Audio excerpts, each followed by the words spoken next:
அத்தியாயம் 32. Romance episode. விரும்பாதோர் கடந்து விடலாம். Has my grandpa. மருத்துவ வசதிகளோடு உடலெங்கும் வயர்களை பொருத்தப்பட்டு கண்மூடி படுத்திருந்த 75 முதியவரை காட்டினான். காந்தி காலத்து வெள்ளையர் ஆடி பாடி உழைத்து சொத்து சேர்த்து வைத்துவிட்டு உடலும் மனமும் தளர்ந்து படுக்கையில் விழுந்து விட்டவரை மருத்துவ உதவியோடு இன்னும் உயிரை காலதாமதம் செய்து கொண்டிருக்கிறான் கண்ணும் கருத்துமாக. அவர் கண் விழிக்கும் போதெல்லாம் ஸ்டீஃபன் போன் அலரும். என் பேரனுக்கு பாதுகாப்பு கொடுத்தியா? கூடவே இருக்கியா? அவன் வேண்டான்னு தான் சொல்லுவான். ஆனா நீ அதுக்காக பயந்து காட்ஸ் அனுப்பாம விட்டுடாத. என் பேரன் டென்ஷனா இருந்தா ஹாட் வாட்டர் இல்ல சூடா டீ போட்டு கொடு. அதை யார் முகத்திலேயாவது ஊத்துனா கொஞ்சம் ரிலாக்ஸ் ஆவான்.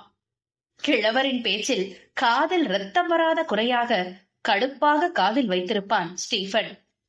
படுத்திருந்தாலும் குசும்பு குறையல. மனதில் நினைத்தாலும் அவரால் தான் தன் குடும்பமே நல்ல நிலையில் இருக்கிறது என்ற விசுவாசத்தில் இன்றளவும் அவர் வாய் திறந்து பேசி பல நாட்கள் கடந்து போனது என்றாலும் தனக்கு அவர் கொடுத்த கடமையை சரிவர செய்து கொண்டிருக்கிறான். எவ்வளவு நாளா இவர் இங்க இருந்ததை ஏன் என்கிட்ட காணல? மூக்கில் காத்தடித்தாள். கேட்டாள் கோபமாம்.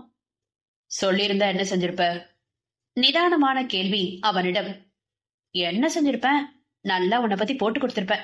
என்னை இந்தியாவில இருந்து கடத்திட்டு வந்து அடிச்சு உதச்சு கொடுமை பண்றேன்னு சொல்லிருப்பேன். அப்புறம் ஓவர் ரொமான்ஸ் வந்தா என் முதட்ட கொடிச்சு திங்கிறத சொல்லி நல்லா அடி வாங்கி தந்திருப்பேன். வேற என்ன? இதுக்கு மேல உன்னை பத்தி சொன்னா எனக்கு தான் வெக்கக்கேடு. உதட்டை கோணி கோணி சுழித்தவளை அவன் நெருங்குவதற்கு முன் அந்த முதியவரின் காலை தொட்டு ஆசீர்வாதம் பெற்றவளாக கணவனின் கை கோர்த்து கொண்டாள். இவன், உனக்கு உங்க தாத்தாவை பிடிக்குமா? மட்டுமே பதிலாய் அவனிடம். உன்னோட மாம்? அடுத்த கேள்வி ஆவலாக கேட்டிருக்க அதற்கும் மட்டுமே கொட்டினான் அவன். சரி, நம்ம ரூம்ல இன்னொரு ரூம் இருக்கே, அது எதுக்கு? நீயும் அங்கதான் அடிக்கடி போயிட்டு வர.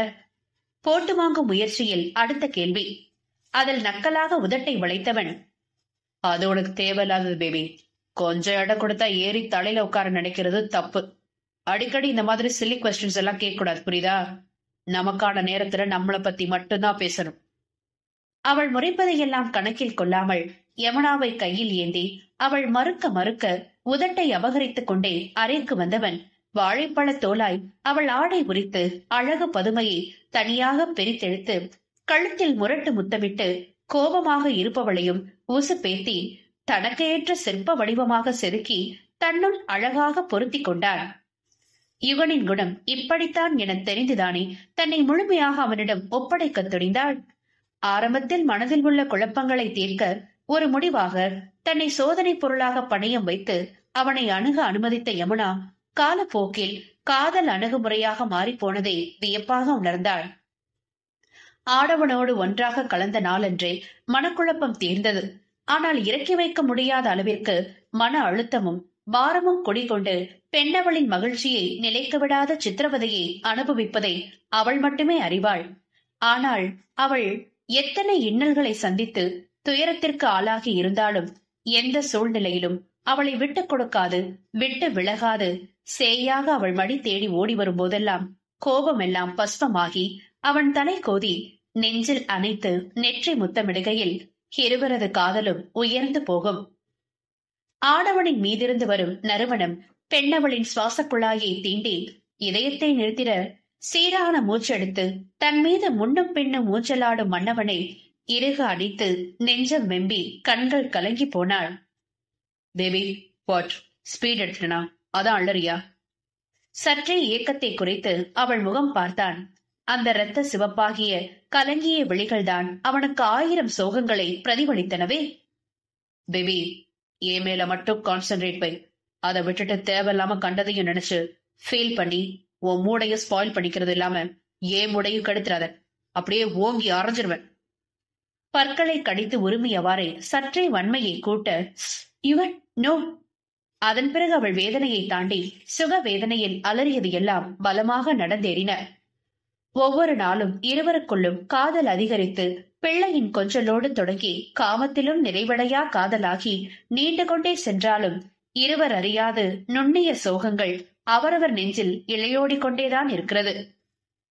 ஒவ்வொரு இரவில் உறங்கிக் கொண்டிருக்கும் போதே திடீரென அலறுவாள். உடல் முழுவதும் வியர்த்து அச்சத்தில் தேகம் நடுங்க அழுது முரண்டு பிடித்து ஆர்ப்பாட்டம் செய்பவளை சற்றே கட்டாயமாக அடக்கி தன்னுள் சுருட்டிக் கொள்வான். எதுவும் பேசாது. வீட்டில் வேலையாட்கள் இருந்தாலும் காலை கணவனை எழும்போதே அவனுக்கு முன்னால் தயாராகி சமைப்பது, வீட்டை சுத்தம் செய்வது, கணவன் மற்றும் பிள்ளைக்கான பணிவிடைகளை இன்முகமாக பார்த்து பார்த்து செய்வது என குடும்ப பொறுப்புகளை ஏற்று அழகான குடும்ப பெண்ணாக மாறி போனாள். என்ன சாருக்கு ஆபீஸ் போற ஐடியா இல்லையா? எப்ப பாரு ரொமான்ஸ் மோட்ல இருந்தா வேலையில யார் கவனிக்கிறதா? பதமான முறையில் சிக்கன் லேயர் பிரியாணியின் வாசம் வீட்டையே நிறைத்துக் கொண்டிருக்க அதற்கு சைடிஷாக தயிர், ஆனியன், கேரட், வெள்ளரிக்காய் ரைத்தா செய்ய கேரட்டை துருக்கிக் கொண்டிருந்தவளை பெண்ணிருந்து கட்டிக்கொண்டு பெண்ணங்கழுத்தில் மோக இச்சுக்கள் வைத்துக் கொண்டிருப்பவனை தாண்டி ஒவ்வொரு வேலையும் செய்து முடிப்பதற்குள் 10 குழந்தைகளை சமாளித்து விடலாம் என்றே தோன்றும் அவளுக்கு. யுகன், உங்ககிட்டதான் பேசுறேன். ஆபீஸ் போற ஐடியா இருக்கா இல்லையா? நாள் முழுக்க என்னைய கட்டிக்கிட்டு பொறுப்பெல்லாம் இருந்தா எப்படி? உத்தியோகம் புருஷ லட்சணம் இல்லையா?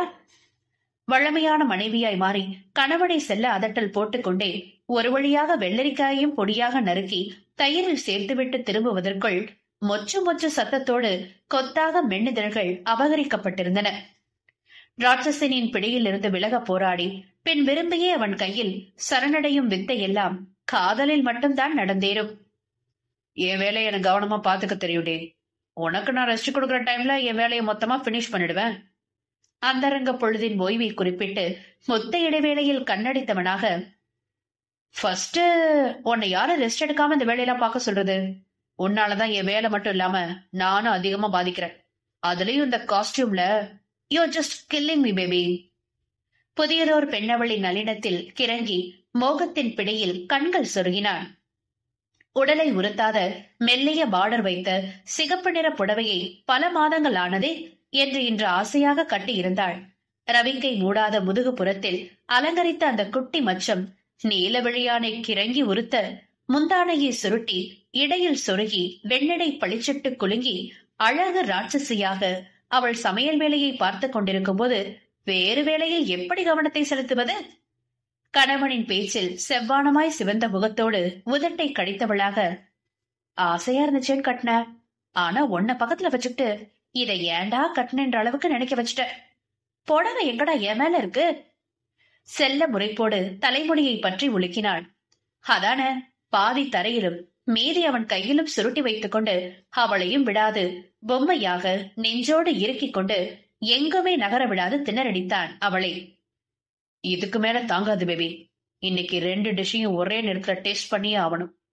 கிச்சன் மேடையை தனக்கேற்றவாறு மாற்றிக் கொண்டவனாக அவள் செய்த சுவையான பிரியாணியை புறம் தள்ளிவிட்டு பிரியாணியை தயார் செய்தவளையே முழுதாக சுவைக்கும் தீவிரத்தில் இறங்கிவிட்டான். பிறகென்ன, கரண்டி சத்தம் கேட்ட இடத்தில் வித்தியாசமான முனகல் சத்தம் கேட்டு அவ்விடத்தையே கூச்சமுற வைத்தது. காதலும் காமமும் ஒரு பக்கம் அதிக அளவில் போட்டி போட்டாலும் தேவ்லியோனியின் குறும்புத்தனமும் சிரிப்பும் அழுகையும் பெற்றவர்களை ரசிக்க வைத்து குழந்தைக்கான பொறுப்புகளையும் உணர வைத்து தங்களது கடமைகளை சரிவர செய்து வந்தனர். யமுனாவை விட்டு பிரிந்து சென்று அலுவல் இருக்கையில் அமர்வது என்பது இப்போதெல்லாம் வேப்பங்காயை மென்று நெருப்பின் மீது அமர்வது போலானது. முன்பெல்லாம் யமுனாவிற்கு விருப்பம் உள்ளதோ இல்லையோ என்ற கவலையெல்லாம் எதுவும் இல்லாமல் அவன் மட்டும் அசாத்திய காதலை கொடுத்தான். ஆனால் பெண்ணவளின் தாய்மையின் அக்கறை கலந்த காதலின் ருசியை கண்ட பிறகு காதல் பித்தம் அதிகரித்து தெவிட்டாத இனிப்பு பண்டமாகி இதயத்தில் நிறைந்து போனாள். நொடி விலகாது அவள் அருகாமையிலேயே இருக்க சொல்லி முரண்டு பிடிக்கிறது மனம். மனைவியின் நினைவிலே நேரம் காலம் இல்லாது உணர்வுகளை தட்டி எழுப்பி ஆண்மையின் முக்கிரத்தை தீவிரமடைய செய்திடும். அப்படியிருக்கும் வேளையில் எதை பற்றியும் நினைக்காமல் வீட்டை நோக்கி நடையை கட்டுபவன் ஒரு சில நேரங்களில் முக்கிய வேளையில் மாட்டிக்கொண்டால் உடனே வீடியோ கால் போகும் அவளுக்கு. போனை அட்டன் செய்ததுமே மிரண்டு போவாள் அவனது காமத்தில் வந்த முகத்தை கண்டு. பேபி, இவனுக்கு நீ வேணுமா? சீக்கிரம் கிஸ் பண்ணு. போனை கவர்ந்து காட்டி மேலும் மெல்ல வைப்பான் அவளை. சோ யுகன், என்னது பழக்கம்? யாராவது வரப்போறாங்க, ஒழுங்க வேலையை பாரு. கணவனின் செய்கையில் கூச்சத்தில் சிவந்து போனை அணைக்க போக, எமோ கால் கட் பண்ண கொண்டுட வேண்டி ஒன்ன. அப்பக்கத்தில் கேட்கும் உருமல் சத்தம் போனையே அதிர வைக்கும். யுகன் நோ. அவளின் பேச்சுக்கு ஏது மதிப்பு? Quick baby, kiss here. தாடைகள் இறுக பேயாய் கத்துவான். பரவர ஓவரா போறடா. இன்னும் 2 hours மீட்டிங் முடிச்சுட்டு வீட்டுக்கு வந்துருவல, அதுக்குள்ள என்ன அவசரம்? கடிந்து கொண்டே சிவந்த உதடு குவித்து போன் திரையில் முத்தமிட தானும் திரையை திருப்பி நங்கையின் உதட்டில் முத்தமிட்டு அவள் மறுக்க மறுக்க வேறு எங்கெங்கோ காட்டச் சொல்லி என்னென்னவோ செய்ய சொல்லி அடம் பிடித்து கண்கள் கிறங்கி இடைவிடாத இச்சுக்கள் வைத்து அலைபேசியிலேயே பெண்ணவளை கற்பழித்து விடுவான் ராட்சசன். அங்கு யமுனாவின் நிலையோ சொல்ல முடியா உணர்வில் தத்தளித்து போனது. நேரில் கூட ஓரளவு அவனை சமாளித்து விடலாம். ஆனால் போன் திரையில் அவன் காட்டும் முகபாவனை, நீல பேச்சுக்கள், உருமல் என்று விருப்பமில்லா பெண்ணை கூட அவனுக்கு அடிமையாக்கிவிடும். அன்றும் அவளை கசக்கி பிழிந்துவிட்டு குழந்தையின் நெற்றியில் முத்தமிட்டு மீட்டிங் ஒன்றை அட்டன் செய்ய அவசரமாக கிளம்பிவிட்டான் சுவேஷ். காலையில் அவன் போகும்போது இன்பத்தை வாரி இறைத்துவிட்டு வெட்கத்தில் சிவந்து கிடந்தவள் மீண்டும் வீடு வருகையில் குழந்தையோடு ஹால் எஸ்கேப். யுகன் சுவேஷின் உக்கிரத்தின் துவக்கமோ? அத்தியாயம் 33. திகட்ட திகட்ட மூச்சு முட்டும் காதலை அள்ளி அள்ளி தாராளமாக வழங்கிய மனைவி எங்கே? வீடெங்கும் தேடிவிட்டான். அறை மற்றும் ஹாலில் உள்ள சிசிடிவி மொத்தமும் ஆங்காங்கே உடைந்து சிதறி கிடந்தன. அவற்றையெல்லாம் பார்க்க பார்க்க சினம் கூடி வெறியாக அமர்ந்திருந்தவனின் நிதானம் சிறுக சிறுக தொலையும் தருவாயில் லேசாக திறந்திருந்த அவனது தனி அறையில் பார்வை நிலைத்ததும் ஷட் என தன் தொடையில் பலமாக குத்திக் கொண்டான் சுவேஷ். எப்படி மறந்த? அவ மேல உள்ள காதல் மயக்கத்துல கவனம் இல்லாம ரூம் கீய வீட்டுல வச்சுட்டு போயிட்டியடா ஸ்டூபிட். நெற்றியில் உள்ளங்கையால் பலமாக தட்டிக்கொண்டே இதுக்கும் அதுக்கும் வேகமாக நடந்தவனின் கோபம் எல்லை தாண்டியது. எவ்வளவு தைரியம் இருந்தா நான் அவ்வளவு சொல்லியும் கேட்காம இதுதான் சாக்குன்னு நான் வச்சுட்டு போன சாவையை எடுத்து திருட்டுத்தனமா என் ரூம்குள்ள போயிருப்ப. யமுனா! வெறி பிடித்தவன் போல் கத்தியவன் கையில் மட்டும் யமுனா சிக்கினாள் இருக்கும் கோபத்திற்கு அடித்தே கொண்டிருப்பான். நான் எதெல்லாம் அவளுக்கு தெரியக்கூடாதுன்னு நினைக்கிறேனோ கேடி எல்லாத்தையும் தோண்டி துருவி ஆராய்ஞ்சு கண்டுபிடிக்கிறாளே, உன்னை நான் என்னடி பண்ணட்டும்? தலையிலிருந்து கன்னத்து தாடை கழுத்து வரை ரத்தம் கசியும் அளவுக்கு நெகத்தாள் கீறி வீடே அதிர கத்தியவனுக்கு பைத்தியம் பிடிக்கும் உணர்வு. அவள் இல்லாமலும் அவள் அறிந்து கொண்ட அவனின் ரகசியங்களை எண்ணியும். No no, விடமாட்ட. உனக்கு இஷ்டமோ இல்லையோ நீ எந்த சூழ்நிலையும் ஏன் கூட தான் இருக்கணும். அதுவும் என்னோட விருப்பப்படி. வர்றண்டி, நீ எங்க இருந்தாலும் தேடி கண்டுபிடிச்சு வந்து உன்னை வச்ச செய்யறண்டி. யமுனா இல்லாத இடம் ஆக்சிஜன் இல்லாத கிரகத்தில் இருப்பது போல் நரகமாகி போக விறுவிறுவென நடையை கட்டினான் சுவேஷ் தனது உக்கிரத்தின் காரணமான சொந்தக்காரியை தேடி. இங்கோ காட்ஸுகளை திசை திருப்பிவிட்டு கேமராக்களை அடித்து நொறுக்கி அவசர அவசரமாக குழந்தையை தூக்கிக் கொண்டு வீட்டை விட்டு வெளியேறிய யமுனா நேராக ஏர்போர்ட்டை அடைந்து கையோடு கொண்டு வந்திருந்த பாஸ்போர்ட்டை வைத்துக் கொண்டு வெயிட்டிங் ஹாலில் அமர்ந்திருந்தவளின் மனம் முழுக்க அச்சத்தில் நடுங்கிக் கொண்டிருந்தது. என்ன செய்தும் தான் பார்த்த கொடிய காட்சியிலிருந்து வெளிவர முடியாமல் இதயமே கிடுகிடுவென ஆடி அதிர ஏசி ஹாலிலும் வேர்வை முத்துக்கள் போக்க அவளை மீறியும் கண்கள் கலங்கி கண்ணம் தாண்டும் கண்ணீரை தொடர்ந்து புறங்கையால் துடைத்துக் கொண்டு இருந்தவளுக்கு எப்படியாவது அந்த ராட்சசன் கையில் சிக்காமல் எங்காவது பாதுகாப்பான இடமாக ஓடி பதுங்கிக் கொள்ள வேண்டும் என்ற எண்ணம் மட்டுமே மேலோங்கி இருந்தது. ஆனால் அவள் நினைப்பதெல்லாம் நடந்துருமா என்ன? கடவுள் மனது வைக்கிறாரோ இல்லையோ, சுவேஷ் மனது வைக்க வேண்டுமே. யமுனா விடயத்தில் அவன் மனது வைப்பதெல்லாம் நிச்சயம் நடவாத காரியமாயிற்றே. அவள் ஜீவனற்ற உடலாகிலும் கண்களில் வைத்து காப்பான் என்பதில் எந்த ஐயமும் இல்லை. ஆனால் அவனது உண்மையான சைக்கோ குணத்தையும் செயலையும் கண்கூடாக பார்த்து அறிந்து கொண்ட யமுனாவின் மனநிலை முற்றிலும் வேறாகி போனதே. தேர், இப்ப எதுக்கு நீ வேற அழுது கடுப்ப கலப்புற? அந்த சைக்கோ கிட்ட இருந்து தப்பிச்சு வந்தாலும் நீ அவனை விட மாட்டிய என்ன? அவன் மீது உள்ள அதீத பயமும் வெறுப்பும் குழந்தை மீதே கோபம் கொள்ள வைக்க, இனிமே அவன் நமக்கு வேண்டாம். நீ அவனை தேடவ கூடாது. அம்மா மட்டும்தான் உனக்கு, நீ மட்டும்தான் எனக்கு. சைக்கோ எந்த நேரத்துல என்ன பண்ணுவான்னு ஒண்ணு தெரியாது. அவனை நம்ம மறந்துட்டு அமைதியான சூழல நிம்மதியான வாழ்க்கை வாழ்த்தாலே பெரிய நிம்மதிதான். புரிஞ்சுதா? முகத்துக்கு நேரே குழந்தையை தூக்கி பிடித்து கோபத்தில் படபடத்தவள் எப்படியோ குழந்தையின் அழுகையை நிறுத்தி தோளில் போட்டு தட்டி கொடுத்தபடி எங்கே ராட்சசன் தங்களை தேடி கண்டுபிடித்து வந்து விடுவானோ என்ற பதற்றத்திலேயே இருந்தவளை பெண்ணிருந்து மயக்கமடைய வைத்து குண்டுகட்டாக குழந்தையோடு தூக்கி இருந்தனர் 4 தடித்த வெள்ளையர்கள். பிளேவுட்டுகளால் ஆன வெளிநாட்டு வீடுகளை போன்ற அமைப்பில் உள்ள ஓர் அறையின் மூலையில் முதுகின் பின்பக்கமாக கைகளை கட்டி போட்டு வாயில் பிளாஸ்டரி ஒட்டி யமுனாவை போட்டு வைத்திருக்க, அவளின் பிள்ளையோ அதிசயத்திலும் அதிசயமாக அழாமல் அவளுக்கு சற்று அருகிலேயே மல்லாக்கப்படுத்து நீல கண்களை உருட்டி விட்டத்தை பார்த்து விளையாடி கொண்டிருந்தது. ஆண்ட்ரூ, இதுங்களை என்ன செய்ய போற? திரும்பவும் எதுக்காக இவ்வளவு பெரிய ரிஸ்க் எடுத்திருக்க நீ? இவனுக்கு மட்டும் நம்ம அவன் பொண்டாட்டி பிள்ளைய கடத்திட்டு வந்து வச்சிருக்க விஷயம் தெரிய வந்தது, இந்த முறை நம்மள அவன் உயிரோடவே விடமாட்டான். அதீத கோபம் நாட்டியமாட யமுனாவை பார்த்தபடியே கண்ணாடி கோப்பையில் மதுவை ஊற்றி ஸ்டைலாக மது அருந்திக் கொண்டிருந்த ஆண்ட்ரோவிடம் யதார்த்தத்தை பற்றி எடுத்து கூறிய சிவராமனை அலட்சியமாக பார்த்தாள். என்ன ஷேவ், உயிர் பயம் வந்துடுச்சா? அதுவும் நீ பெத்த அந்த பவுடர் காய பார்த்து? நக்கல் அடித்து மதுவை வாயில் சரித்தாள். பின்ன இல்லையா? என்னதான் அவன் நான் பெத்தவனாவே இருந்தாலும் இவனோட வலிமையை ஒப்பிடும்போது நாள ஒண்ணுமே இல்லையே. அது உனக்கும் தெரியும். வசதியா வாழ பேராசைதான். அதுக்காக வசதிக்கு ஆசைப்பட்டு உயிரை விட சொல்றியா ஆண்ட்ரூ? ஏற்கனவே மகனால் உடைந்து போய் செயலிழந்த தனது இடது கையை காட்டி சிடுசிடுத்தார் சிவராமன். So what? அதான் 30 வருஷத்துக்கு முன்னாடி ஊரை விட்டு ஓடி வந்து என்ன கல்யாணம் பண்ணி நீ ஆசைப்பட்டது போல என் சொத்தை எல்லாம் தாராளமா ஆண்டு வசதி வாய்ப்போட கோடீஸ்வரனா வாழ்ந்து என்ஜாய் பண்ணிட்டியே. இதுக்கு மேலேயும் வசதியா வாழ்ந்து என்ன பண்ண போற? ஏளனமாக உரைத்த ஆண்ட்ரோவை வெறிக்க வெறிக்க பார்த்தார் அவர். இப்ப என்னதான் சொல்ல வர ஆண்ட்ரோ? Finish them off. அசால்ட்டாக கூறி கிளாசிக் ஃபில்டர் கிங்ஸை புகைத்தவளை முறைந்தார். இதான் உன் முடிவா? It's final.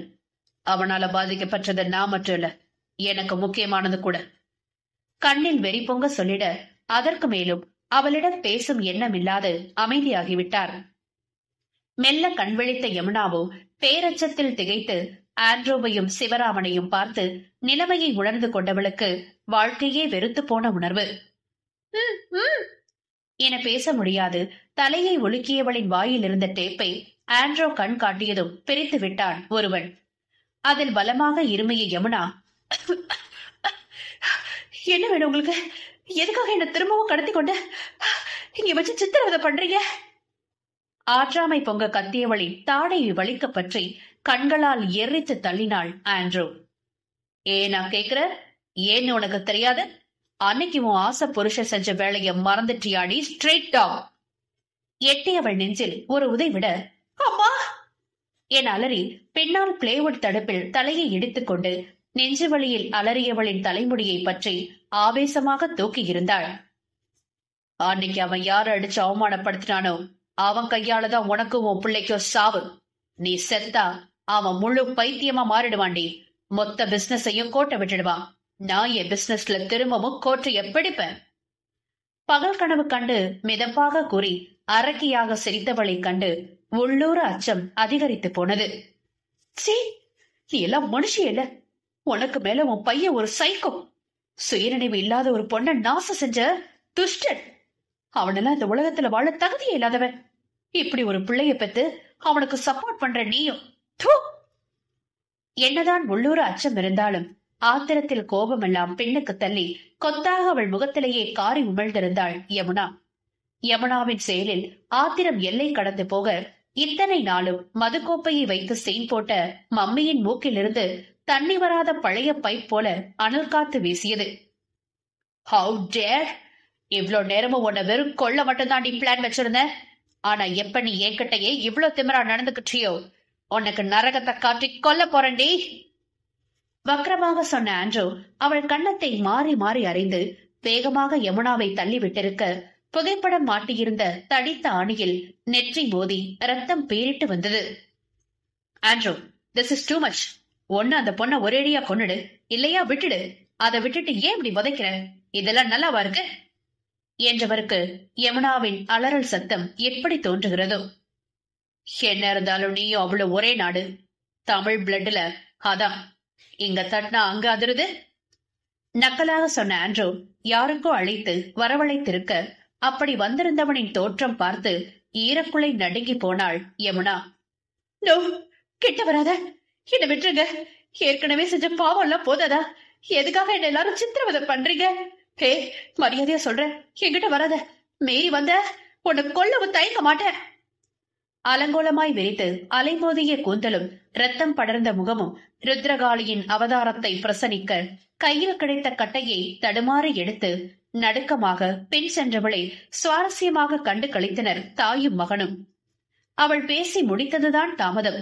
அசுர அவதாரம் எடுத்து வெண்ணிற தேகத்தில் சட்டை அணியாமல் உடற்பயிற்சி எடுக்கும் உடல் முறுக்கேறி நின்றவன் லாவகமாக தாவி அவளை பிடித்தெழுத்ததில் கையில் இருந்த கட்டையை யமுனா தவற விட்டிருக்கும் பொழுதே மென்கழுத்தை பற்றி வன்மையாக தன்னோடு இறுக்கி நிறுத்தி இருந்தான். இதை சற்றும் எதிர்பாராத யமுனா விடுபடை முயன்று திமிரியவளின் வேதனையை தாண்டி அவன் தொடும் வேதனை ரண கொடூரமாய் வலிக்க வைத்தது அவள் மனதை. என்னடி பைத்தியம் ஏதாவது பிடிச்சிட்டா உனக்கு? உன் ஹஸ்பண்ட பார்த்து ஏன் அப்படி பயப்படுற? ஒவ்வொரு நேரம் அவனை தலையில தூக்கி வச்சு கொண்டாடுற, அதே நேரம் அவனை பார்த்து பயந்து காலில போட்டு மிதிக்கிற. இப்ப கொல்ல போறேன்னு சொல்ற, இதெல்லாம் நல்லாவா இருக்கு? It's too bad. பொய்யாக உச்சி கொட்டிய ஆண்ட்ரோவை ஆவேசமான கத்தலில் தடுத்தாள் யமுனா. சே, பாய்முடு. கட்டின புருஷனுக்கும் கேடுகட்ட நாய்க்கும் வித்தியாசம் தெரியாத அளவுக்கு என்ன முட்டாள் நினைச்சியா? 1000 பேர் ஒரே மாதிரி என் முன்னாடி வந்து நின்னாலும் என் புருஷன் யாருன்னு என்னால ஒரே பார்வையில கண்டுபிடிச்சிட முடியும். கேவலம் அவரை போலவே இருக்க ஒட்டுண்ணி எதுன்னு எனக்கு பிரிச்சு பார்க்க தெரியாதா? தங்கத்துக்கும் தகரத்துக்கும் நிறைய வித்தியாசம் இருக்கு. என் புருஷன் தங்கம்டா.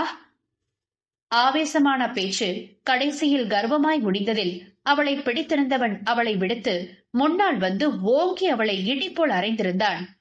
யுகன் சுவேஷின் மற்றொரு நகல்.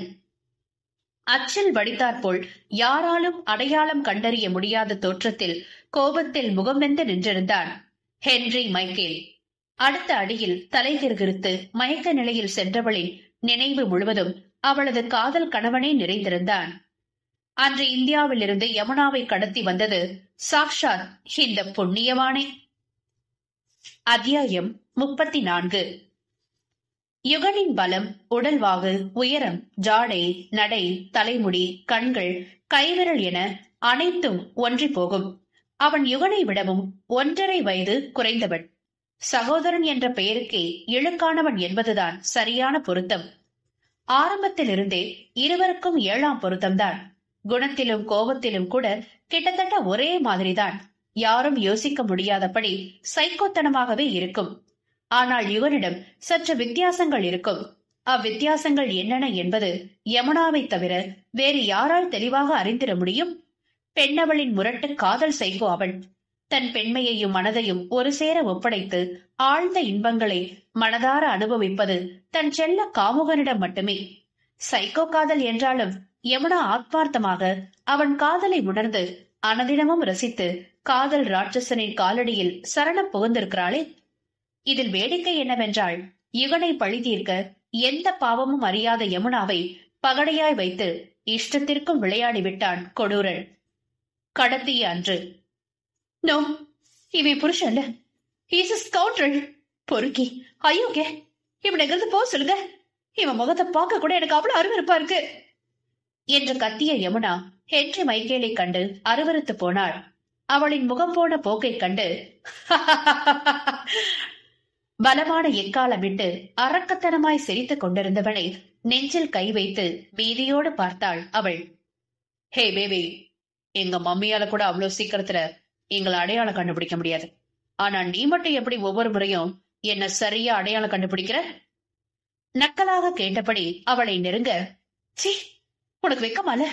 எப்படிரா, எப்படி உன்னால என் யுகனுக்கு இப்படி ஒரு துரோகத்தை செய்ய முடிஞ்சது? இவ்வளவு கீழ்த்தரமான நீ எல்லாம் என்ன ஏண்டா உயிரோட இருக்க? பாவி பாவி, நல்லா இருப்பியா நீ? எங்க நிம்மதியும் சந்தோஷத்தையும் கெடுத்துட்டியடா கொடூரா. ஆத்திரம் தாளாமல் கீழே கிடந்த பொருட்களை எல்லாம் வாரி தன்னை நோக்கி நெருங்கி வந்தவன் மீது தூக்கி எறிந்து கத்தியவளின் கண்ணில் இருந்து நிற்காமல் கண்ணீர் பெருகியது. அவள் தூக்கி எறியும் பொருள் எல்லாம் புயல் காற்றில் பறக்கும் பொறி போல அவனை எந்த சேதாரமும் அடைய செய்யாது தாவி அவள் கழுத்தை பற்றியவன் தன் கொடூர முகத்தை கிட்டத்தில் காட்டி அவள் மூச்சு காற்றையே உள்ளடக்கி இருந்தான். வாடெவர், எனக்கு அந்த டாக தான் பிடிக்காதே தவிர ஓ அழகு எனக்கு ரொம்ப பிடிக்கும். உன்னை பார்த்த நாள்ல இருந்து பித்து பிடிச்சு போச்சு. You mesmerised me baby. கண்மூடி லைத்தவன், எது எப்படியோ நானும் அவன மாதிரி தானே இருக்கேன். சோ உனக்கு பெருசா டிஃபரன்ஸ் தெரியாது. அவன் கூட அட்ஜஸ்ட் பண்ண மாதிரி என்னையும் அட்ஜஸ்ட் பண்ணிக்கோ, அதுதான் உனக்கு நல்லது. வக்ரத்தின் உச்சியில் காம அரக்கனாக கத்தியவன் அவள் நெற்றி தொடங்கி மூக்கு, கண்ணம், உதடு, தாடை என கீழிறங்கி கழுத்தை வருடி அழுத்தமாய் முகத்தை புதைக்க யமுனா துடிதுடித்து கதறி இதயம் அதிர்ந்து திமிரியவளை வலுக்கட்டாயமாக தூக்கிக் கொண்டு அங்குள்ள அறைக்கு சென்று மெத்தையில் தூக்கி வீச ரப்பர் பந்தாக எகிரி விழுந்து எழுந்து கத்தி கதறி அவனிடமிருந்து போராடி ஓடி கலைத்து போனவள் மீது படர்ந்து பெண்ணவளை சூறையாட முயன்ற சமயம் வேங்கையின் சீற்றத்துடன் கொலைவெறியாக தூக்கி எறியப்பட்டிருந்தான் ஹென்றி மைக்கேல். வெறியடங்காத காலையாக கண்களில் அனல் பறக்க தகிக்கும் சூரியனின் உருவமாக தேகம் இறுகி எறும்பாக நின்றிருந்த யுகன் சிவேஷை கண்டதும் நெஞ்சில் சிறு நிம்மதி பரவினாலும் எதையோ நினைத்து மனவேதனையில் துடித்து போன யமுனா மெல்ல மயக்கத்திற்கு சென்று விட்டாள். இங்கே பிளேவுட்டுகளால் ஆன மரப்பலகைகளை தாறுமாறாக கிழித்துக் கொண்டு விழுந்த ஹென்றி அதே வேகத்தில் புயலாக எழும்பி பின்னால் திரும்பி பார்க்க அவனது முகத்தின் நேரே சீரும் சிங்கத்தின் முகம் மிக அருகில் உரசிக்கொள்ளாத குறையாக மீண்டும் அவன் கழுத்து நரம்பில் பலமாக தாக்கியதில் அதே வேகத்தில் யுகனையும் ஹென்றி தூக்கி வீசியிருந்தான். தானும் வல்ட்டி அடித்து சுருண்டு விழுந்த வேகத்தில் மீண்டும் எழுந்து நின்றிருந்தான் கொலைவெறியாக. என்ன பிரதர், வந்ததே வந்த ஒரு 1 hour கழிச்சு வந்திருக்க கூடாது? இப்ப பாரு, என் பேபி அன்கான்சியஸ் ஆயிட்டா. நக்கலாக உச்சு கொட்டியவன் வாயை பாய்ந்து வந்து குத்தி கிழித்து விட்டான் சிவேஷ். ராஸ்கல், உன்னை ஆரம்பத்திலே கொண்டு இருக்கணும்டா. அதான் என் மடியிலே கை வைக்கிற. இனிமே உன்னை யார் நினைச்சாலும் காப்பாற்ற முடியாதா நாயே.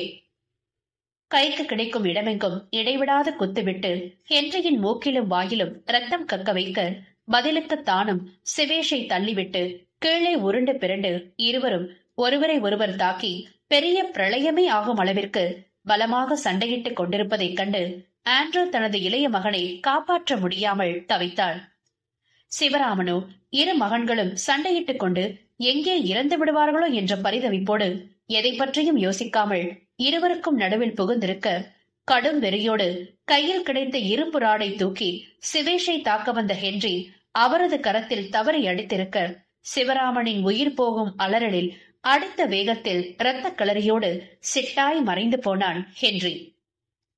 இந்த பக்கம் ஆண்ட்ரூ சிவராமனை அழைத்துக் கொண்டு மருத்துவமனை சென்றிருக்க ஹென்றி தப்பித்த வெறியை அடக்கிக் கொண்டு யமுனாவையும் குழந்தையையும் தன் பேலஸுக்கு அழைத்து வந்திருந்தான். மயக்கத்தில் இருந்து கண் விழித்த யமுனா முதலில் எதுவும் பேசத் தோன்றாமல் துக்கம் தொண்டையை அடைக்க நிலைத்த விழிகளால் எங்கோ வெறித்தவளின் அருகே அமர்ந்தவனை மௌனமாக ஏறிட்டு பார்த்தாள். Do you want anything to drink, baby? அவனோ எதுவும் நடவாததை போல கேட்டிட, தேவ் தேவ் நிஜமாவே உன் குழந்தை இல்லையா யுகன்? அப்படி ஒரு வார்த்தையை கேட்கும் போதே யமுனாவின் தொண்டை வறண்டு நா பிதற்றி இதயம் அடைத்து மறைந்து போனது. பைத்தியம் மாதிரி பேசாத யமோ, அடிச்சு வாயெல்லாம் உடைச்சிருவேன் என்றான் கடும் கோபத்தோடு.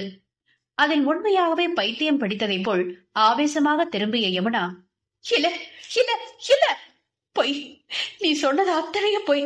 தேவ் உன் குழந்தையும் இல்ல, என்னை நீ கெடுக்கவும் இல்ல. அதை நான் உன்கிட்ட வந்த கொஞ்ச நாளே தெரிஞ்சுக்கிட்டேன். அந்த உண்மையை மறைக்கதான் ஒவ்வொரு முறையும் நான் உன்கிட்ட அதை பத்தி பேச வாய் எடுக்கும் போதெல்லாம் என் வாயை அடைச்சு உன் கோபத்தை வெளிப்படுத்தியிருக்கல. ஏடா பொய் சொன்ன? சொல்லு, ஏன் பொய் சொன்ன? அவன் சட்டையை கொத்தாக பற்றி உலுக்கி எடுக்க, யமோ காம் டவுன்.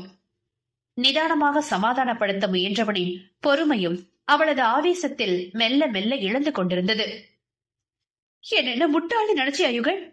யாரும் இல்லாத அனாதை தானே, எதையும் அவ்வளவு சீக்கிரம் கடந்து போயிடுவா?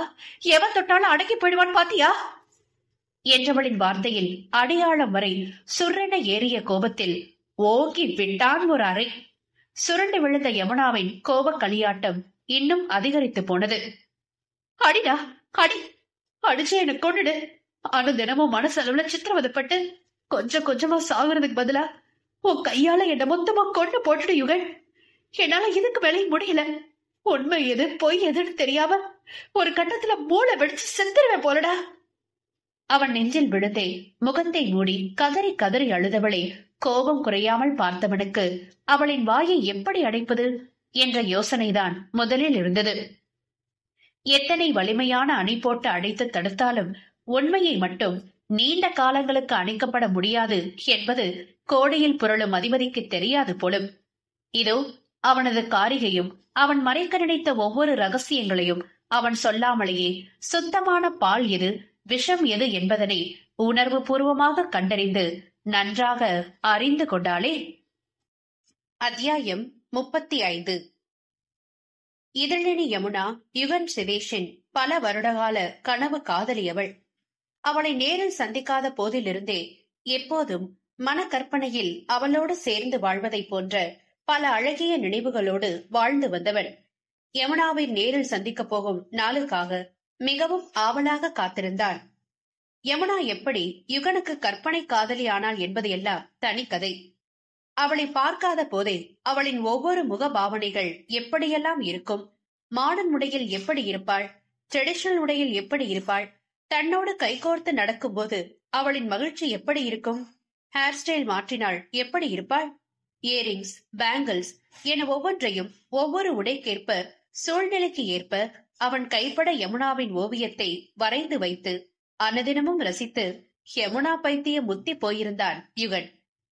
யமுனா எந்த ஊரில் இருக்கிறாள், எந்த நாட்டில் இருக்கிறாள் என்றெல்லாம் அறியாத போதே கற்பனையில் காதல் வளர்த்து பிரம்மையாக உருவாக்கிய உருவ ஓவியம் எந்த பெண்ணோடு அச்சு அசல் அப்படியே ஒத்து போகும் என்ற எண்ணத்தில் தான் வரைந்த ஓவியத்தை பல டிஜிட்டல் நிறுவனங்கள் மற்றும் டிடெக்டிவிடம் கொடுத்து இந்த உலகத்தில் அவள் எந்த மூலையில் இருந்தாலும் தனக்கு தெரியப்படுத்துமாறும் வலியுறுத்தியிருந்தார். அதன்படி 3 வருட தேடலின் பலனாக யமுனா இந்தியாவில் இருக்கிறாள் என்பதோடு அவளுடைய அனைத்து ஆதாரங்களுடன் யுவனிடம் ஒப்படைக்கப்பட்டிருந்தன. யமுனாவின் பிறப்பில் இருந்து காதல் வரை அறிந்து கொண்டவனின் மனமோ உலைக்கலனாய் கொதித்து போனது. அதிலும் அந்த காதலன் திலீப் பற்றி அறிந்து கொண்ட பின் கொஞ்சமும் ஏற்றுக்கொள்ள முடியாமல் முற்றிலும் சைக்கோவாகி வீட்டையே ரணகலமாக்கிவிட்டான். திலீப்பின் பெண் புலன்களை ஆராய்ந்தவனின் முகத்தில் வெற்றி புன்னகை கூட எனலாம்.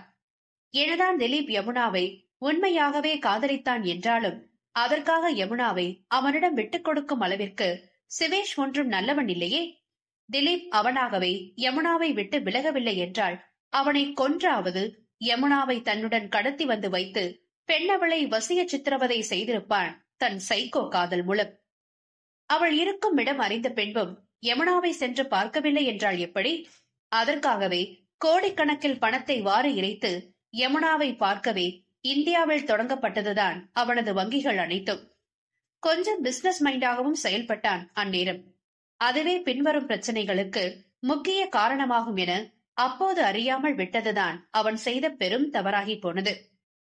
தன் கனவு நாயகியான யமுனாவை நேரில் பார்த்த முதல் முறையே ஐயா பிளாட் மூனார் ஹட் ரிசார்ட்டில் இருந்து சற்றே தொலைவில் இருந்த பிரபல மால் ஒன்றிற்கு செல்ல சரித்ராவோடு ஜோடி போட்டு வந்திருந்தாள் யமுனா.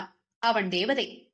செல்லென தூறும் மழைத்துளிகளின் நடுவே வெள்ளை நிற காட்டன் குர்த்தி, சிவப்பு நிற ஆங்கிள் லென்த் லெகின்ஸ், அளவான ஹீல்ஸ் மற்றும் ஃப்ரீ ஹேரில் வெண்பனி சிலையாக சாலையில் உள்ள தண்ணீரில் கால் படாமல் துதிக்கால் எம்பி துள்ளி குதித்து தண்ணீரை தாண்டி செல்லும் அழகினை கண்டு இதயத்தை நீவி விட்டுக் கொண்டவனுக்கு இப்படியான அழகிய காட்சியை ஓவியத்தில் வரையாமல் விட்டுவிட்டோமே என்று பெரும் கவலை அவன் நெஞ்சினில். வருடக்கணக்கில் தேடிய பொக்கிஷத்தை நேரில் கண்டவனது இறுகிய பாறை மனம் இலகி ஓவர் குஷியில் கூத்தாடியது. இப்போதே அவளிடம் சென்று தன் இறுகிய அணைப்போடு இதழில் முத்தமிட்டு கனவில் செய்த ரகளைகளை எல்லாம் செய்ய வேண்டும் என்ற ஹார்மோன் சுரப்பிகள் எக்கச்சக்கமாய் சுரந்து பாடுபடுத்திவிட்டது அவனை. அழகு பெண்ணின் பின்னால் மெல்ல நடந்து சென்று அவள் வாங்கும் ஒவ்வொரு பொருளையும் அவளையும் கவனமாக பார்த்து வந்தவனது கண்கள் நொடிதனில் தீப்பிழம்பாய் மாறியது. யமுனா திலீப்புக்காக பார்த்து பார்த்து எடுத்த சட்டைகளை கண்டதும், ஏ இதழ், இன்னும் எவ்வளவு நேரண்டி ஆளுக்கு ட்ரெஸ் சூஸ் பண்ணுவ? மார்னிங் வந்தது, ஈவினிங்கே வந்து போச்சுடி, பசிக்குது. இருக்கையில் அமர்ந்து வயிற்றை பிடித்துக் கொண்டு புலம்பத் தொடங்கிய சரித்ராவை பாவமாக பார்த்தாள் அவள். சரி, எனக்கு ஒண்ணுமே திருப்தி இல்ல. நீ ஏதாவது செலக்ட் பண்ண, நம்ம சாப்பிட போலாம். கெஞ்சலாக உதட்டை பிதுக்க நன்கு முறைத்து வைத்தாள் அவளை. காலையில இருந்து நானும் உன் கூட சேர்ந்து எடுத்து காட்டின சட்டையெல்லாம் மேடம் என்ன சொல்லிட்டு இருந்தீங்க? எழுந்து நின்று கை கட்டி உற்று நோக்கியவளை கண்டு அசடு வழிய தலை சொரிந்தாள். இந்த ஷர்ட் எப்படி இருக்கு? போன வாரம் வீடியோ கால் பண்ணதுல திலீப் இதே டிசைன் இதே கலர் ஷர்ட் தான் போட்டிருந்தான். அப்ப இது போன மாசம் பண்ண வீடியோ கால்ல லைட்டா இந்த கிராஸ் செக்டு டிசைனை பார்த்தேன். Okay, this one? ஷோ, இதே ஷர்ட் வேற கலர்ல போன வருஷம் போட்டு பார்த்திருக்கேன், வேற பாரு என்றிட அனல் மூச்சோடு முறைத்து அடுத்த சட்டையை எடுத்து காண்பித்தாள். சரி, இந்த ஷர்ட் நல்லா இருக்குடி, கொடு என ஆவலாக வாங்கியதுக்கு சரித்ரா பெருமூச்சு கூட முழுதாக விடவில்லை. அதற்குள் இன்னொரு காரணம் சொல்லி அந்த சட்டையையும் நிராகரித்து சரித்ராவை ஒரு வழி செய்திருந்தாள் யமுனா. ஐய, இதே டிட்டோ அவன் துபாய் போகும்போதுதான் நான் தான் வாங்கி கொடுத்து அனுப்பினேன். ஆனா கலரும் டிசைனும் வேற. இங்க உள்ள எல்லா டிசைனும் அவன் ஆல்ரெடி போட்டிருக்காண்டி, சம்திங் டிஃபரெண்டா பாரு என்றாளே. கடல்லே நீ தேடுற டிசைன் உன் ஆளுக்கு இல்லையாமா? கால் கைகள் தளர பொத்தன இருக்கையில் அமர்ந்தவள்தான். இப்போதுதான் பசி மயக்கத்தில் வாய் திறந்தாள். அதுவும் பொறுக்காமல் மீண்டும் சட்டையை தேர்வு செய்ய சொன்னாள். எப்படி இருக்கும்? இதுக்கு மேல என்னால முடியாதே. முதல்ல வா, சாப்பிட்டு வருவோம். அதுக்கப்புறம் நான் ஒரு இடத்த பார்த்து செட்டில் ஆயிடுறேன். நைட்டு மால் க்ளோஸ் பண்ற வரைக்கும் உன் ஆளுக்கு நீ எதையாவது சூஸ் பண்ணுப்பா. சலிப்பாக சொல்லிவிட தனக்கும் வயிறு பசிக்கவே அவளோடு சென்று உணவுண்டு அரட்டை சிரிப்பு என இரவு வரை தோழியோடு கலகலத்து விட்டு ஹோட்டல் திரும்பிய பனிமலரை சொட்டுவிடாத நீல கண்களில் நிரப்பிக் கொண்டான் யுகன் சிவேஷ். இந்த பக்கம் யுகன் தன் கனவு கண்ணியை காதலாக கண்டு உரிமையாக ரசித்தான் என்றால், யுகனை பழி தீர்க்கவே அவனை பின்தொடர்ந்து இந்தியா வரை வந்த குல்லா அணிந்து தன் தோற்றத்தை மறைத்திருந்த ஹென்ரியும் மறுபக்கம் யமுனாவை காமம் திளைக்க வக்ரமாக பார்த்து வைத்தான். அப்போ இவளதான் ரகசியமா வருஷ கணக்குல தேடிட்டு இருந்தியா பிரதர்? வில்லங்கமாய் நினைத்தவன் இரவு நேர மழையில் லேசாக தேகம் நனைந்து தோழியின் கைப்பிடித்து முகத்தில் விழும் முடிக்கற்றைகளை மறுகரத்தால் விரலால் ஒதுக்கிவிட்டபடியே மழைநீரை தாண்டி ஒயிலாக நடந்து செல்லும் பாவையின் வளமையான அழகினை வன்மம் பொங்க பார்த்து சென்றான். ஹென்ரிக்கும் யுகனுக்கும் ஒருவரை ஒருவர் பழி தீர்த்துக் கொள்ளும் அளவிற்கு அப்படி என்ன பெரும்பகை என்பதெல்லாம் அடுத்தடுத்து தெரிய வரும். அன்று இரவு டியூட்டிக்கு சரித்ரா தயாராகி அறையில் இருந்து சென்றிட, அறையின் தனிமையில் சிறிது நேரம் திலீப்புடன் பேசிக்கொண்டே உறங்கி போனவளின் மிக பக்கத்தில் மூச்சுக்காற்று கலக்கும் இடைவெளியில் தேகம் உரச படுத்துக் கொண்டான் திருட்டு பூனை சிவேஷ். இரவு உடையில் காய்த்தோட்டமாய் இருந்தவளின் கூந்தல், நெற்றி சிவந்து, காது மடல், இமைமூடிய அழகி கண்கள், கூர் மூக்கு, ஆப்பிள் கன்னங்கள், வரிவரியான ஆரஞ்சு சுளை உதடுகள், தாடை, கழுத்து என அதற்கும் கீழிறங்கி தன்னவளைத்தான் பார்க்காமல் வேறு யார் பார்ப்பது என்ற கர்வம் பொங்க நெஞ்சின் மீது 2 சட்டை பொத்தான்கள் தானாக திறந்திருக்க, அதன் வழி சற்றே வெளிபிதங்கி காட்சியளித்த வெள்ளை புறாக்களை கண்டவனது உணர்ச்சிகள் எழும்பி பேயாட்டம் போட்டது. Yamu, you are so beautiful baby. அப்படியே உன்னை இன்ச்சா ஒரு இடம் பாக்கி இல்லாம பைட் பண்ணியே செல்ல செல்ல சித்திரவதை செய்யணும். ஆனா எப்போ? கூடி சீக்கிரம் உன்னை என்னோட கூட்டிட்டு போயிடுவேன் பேபி. அது வரைக்கும் நீ என் ஓவிய காதலியாவே பத்திரமா என் ஹார்ட்ல இரு. இந்தியாவுல எனக்குன்னு ஒரு சாம்ராஜ்யத்தை முதல்ல உருவாக்குறேன். பிறகு உன்னை என்னோட நிரந்தரமா தூக்கிட்டு போய் வச்சிருப்பேன் baby. Whether you like me or not, எந்த சூழ்நிலையும் உன்னை என்னால யாருக்கும் விட்டு கொடுக்க முடியாது. நெஞ்சில் தீர்க்கமாக எண்ணி ஆழ்ந்த உறக்கத்தில் இருந்த பாவையின் குருவி குஞ்சின் பிளந்த உதடுகள் அவனை நிலை கொள்ளாமல் செய்யவே, எதை பற்றியும் யோசிக்காமல் பச்சக்கென அவள் உதட்டை பதித்து கண்மூடி லைத்தவனின் உடலில் உள்ள நரம்புகள் யாவும் உணர்ச்சியின் பிடியில் ஆங்காங்கே முறுக்கி ஜெவ்வென இழுத்து கொண்டது. தூங்கு பேபி, இதுக்கு மேல நான் பக்கத்துல இருந்தா I can't control my self. தனக்குள் அவஸ்தையாக புலம்பி மனமே இல்லாமல் அங்கிருந்து சென்று விட்டான். சிவேஷ் காரை எடுத்துக்கொண்டு செல்வதை பின்தொடர்ந்த ஹென்ரியின் எல்லல் வழிந்தோடிய வக்கர பார்வை அந்த ஹாட் ரெசார்ட்டின் மீது வில்லங்கமாய் படிந்தன. அதன் பிறகு 2 நாட்கள் கழித்து எப்போதும் போன்ற அழகான விடியல் என்றாலும் அந்நாள் யமுனாவின் வாழ்க்கையை புரட்டி போடும் நாளாக அமைந்ததுதான் வருத்தம் கொள்ள வைத்த விடயமாகி போனது. யமுனாவை பார்த்த இரவே லேண்ட் வாங்கும் விடயமாக சிவேஷ் ஹைதராபாத் சென்றவன் தன் வேலையில் கவனமாக இருந்தாலும் யமுனாவின் நினைவும் அவளது நெருக்கமும் அவன் இதயத்தையும் மூளையையும் பலமாக ஆட்டி படைத்து உயிரை வதைத்தது. ஆனால் இங்கே எப்போதும் போல் தோழியிடம் மம்பு வளர்த்துக் கொண்டே ஆட்டம் பாட்டம் என அவளை உறங்க விடாது தொந்தரவு செய்துவிட்டு தனது வேலையை கவனிக்கச் சென்ற யமுனாவின் ஹெல்த் ட்ரிங்க்ஸில் மயக்க மருந்து கலக்கப்பட்டு தனக்கு வழங்கப்பட்டதை அறியாத பாவையோ அதை ரசித்து ருசித்து குடித்துவிட்டு சுறுசுறுப்பாக வேலையை பார்த்தவளுக்கு அவ்வப்போது கண்ணை இருட்டியது. ஆண்ட்ரகொல்ஸின் பெயரில் ரெசார்ட்டில் புகுந்திருந்த ஹென்ரியின் எண்ணம் முழுக்க வக்கரமாய் எப்படியாவது யுகனை வென்று அவனை பலவீனமாக மாற்றி வீழ்த்திட வேண்டும் என்ற வெறியோடு யமுனாவின் கொள்ளை அழகு அவன் ஆண்மையை கொள்ளை கொள்ள பக்காவாக பிளான் போட்டு அவள் பெண்மையை பறிக்க காத்திருந்த காமுகனிடம் சிக்கி சிதைந்து போனாள் பாவை.